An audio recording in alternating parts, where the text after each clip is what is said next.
Welcome back to the Toybox, where childhood memories meet the legends who made them. Today we're stepping into the strange and surreal world of the late 90s Cartoon Network. From eerie storytelling to unforgettable visuals, Courage the Cowardly Dog gave us moments that were equal parts nightmare fuel and must-watch TV. Today's guest helped bring those moments to life, shaping the look and flow of some of the show's most iconic scenes as a storyboard artist. Let's sit down with the creative mind behind the madness, Jeff Brennan.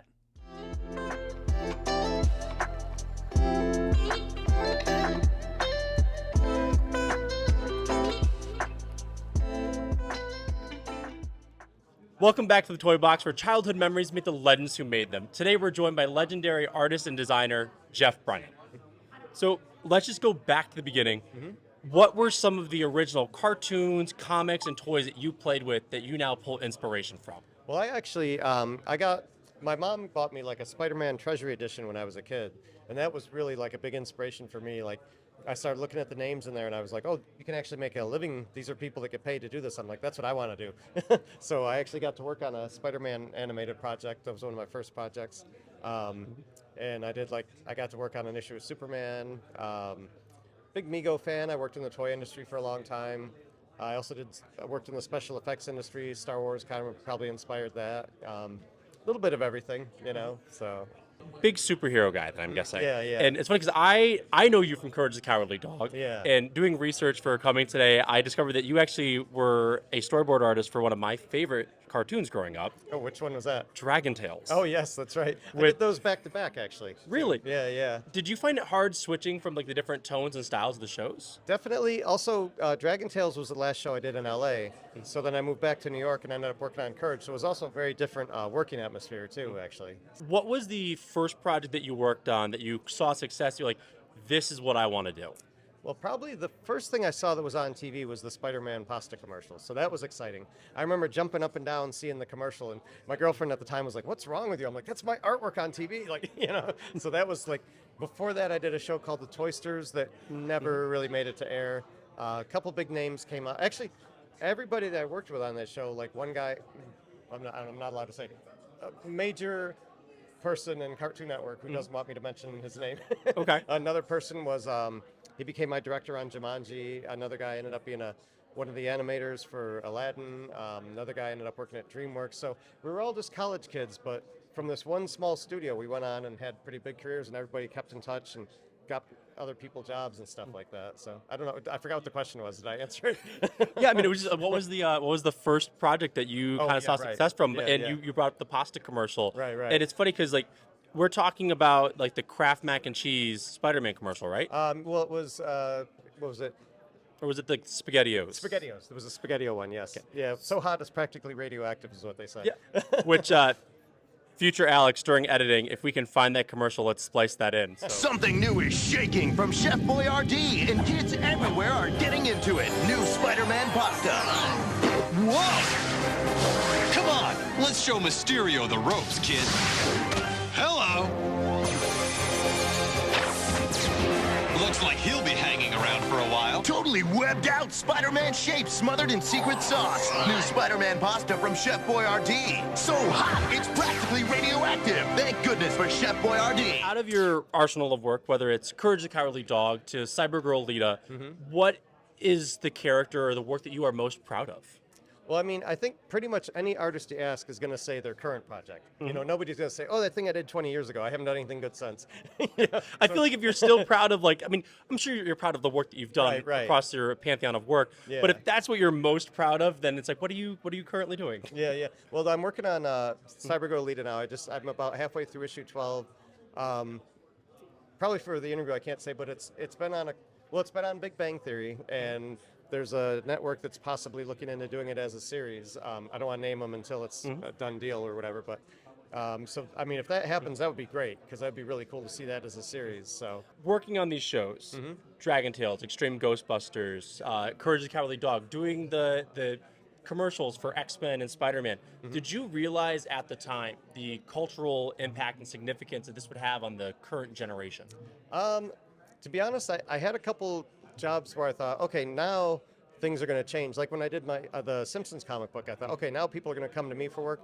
And it never really ended up like that way. I always kind of had to keep struggling. It wasn't until I kind of stopped doing animation, that you you finally realize how much this meant to people, and you get to, like when you're working on it, like, got your boss telling you, hurry up, we gotta get this done. You don't really get that feeling until you start meeting the fans and talking to them about it, actually. So I guess that kind of leads me to my next question. Out of so we know what work you've done. Was there anything that was like an almost that you kind of wish that you might have been passed over for a project, or just got left on the cutting room floor? Well, there's a couple things. I did some Monster High work that also didn't get picked up. What else was there? I got a couple shows like that where I did some stuff that they ended up not using. King of the Hill. I can't think of it off the top of my head, but I have a few shows like that, though, yeah.